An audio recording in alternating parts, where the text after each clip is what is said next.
All right, everyone. Today we're going to look at Ouster stock, OUST. We've talked about this one in the past, and they had their earnings today, so I figured we would look at it. So we'll always do three things. We'll look at the latest earnings, the current valuation, and other things to consider. So we'll start with this earnings that just came out hot off the press. So year-over-year growth of over 50%, which is solid. You got royalties insignificant. The cost of revenue went up about 50%, a little less than 50%. And you can see the gross profit grew by about, I don't know, 30-40%. So pretty good. Research and development is about the same. Sales and marketing about the same. G&A about the same, which gives you a slight improvement in loss from operations. Interest income offsets that a little bit, and this tells you right away they have a lot of cash on hand and short-term investments. And then loss before the income tax is right here, and you're looking at a comprehensive loss of about 17 million. As opposed to last year of about 22 million. So earnings per share is 28 cents. So not bad. Let's look at the balance sheet real quick. Cash and short-term investments combined gives them easily, if they're burning 17 million every quarter, you're looking at years of cash runway. Of course, you know that they might have things that come up that burn more of that, but you got 2-3 years of cash runway, if not more than that. So that's pretty healthy. Any debt? Nope, no debt. And then I'm going to look at the statement of cash flows just to check the dilution.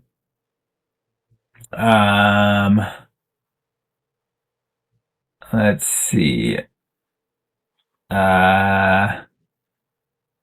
Payments to fund employees. Yeah, so minimal dilution, actually. Not a ton. We'll check real quick here. How have the outstanding shares of our stock changed over the past year? Because when I'm seeing this last quarter, there's not much.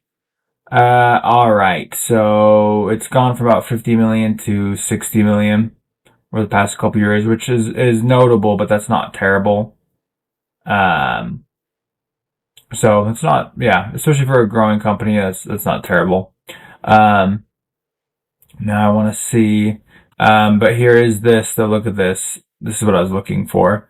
They issued these shares to acquire Stereo Labs. So there's where some of that issuing is. So earnings is kind of what I'm seeing right there. The stock is reacting poorly to earnings post hours. I want to see what the valuation is. So shares outstanding is 63 million, which is not bad. Below 100 million is not bad. The market cap is 1.8 billion. And so in terms of valuation, you'd have to ask yourself there's different valuation metrics that we should use, especially for a company like this that's growing. You want to look at like their gross margin, which their gross margin is pretty solid. I want to say it's about 50%. Let's see. Oh, I bet I went right past it. Yeah, this is what I'm looking for. Yeah, their gross margin is, you know, a little less, about 40%, which is not bad. And you're really kind of looking at the sales growth here for their valuation. And I know that, well, actually, let's just do this. The financials, and then go to here. You can see this is their sales growth for the past 5 years. Doubled here. And then has been growing a lot 2024 to 2025. And so it's solid growth. It needs to continue to grow in that fashion to justify the valuation that it has right now. But as long as it's growing, then it's good. I want to see real quick what is the growth. Or actually, I have this app that summarizes it pretty well.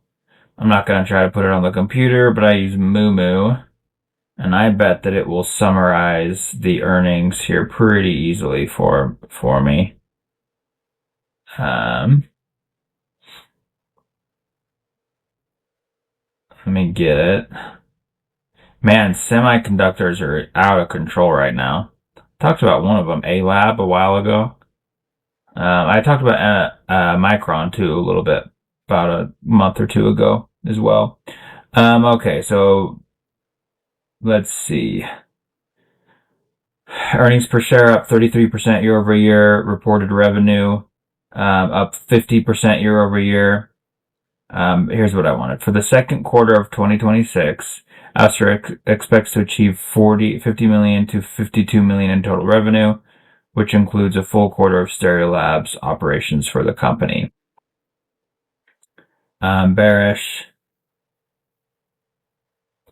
I would bet that maybe the market doesn't like that second quarter revenue projection potentially.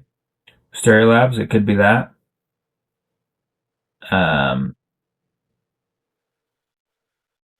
Yeah, that's what I would say. That's probably the reason why.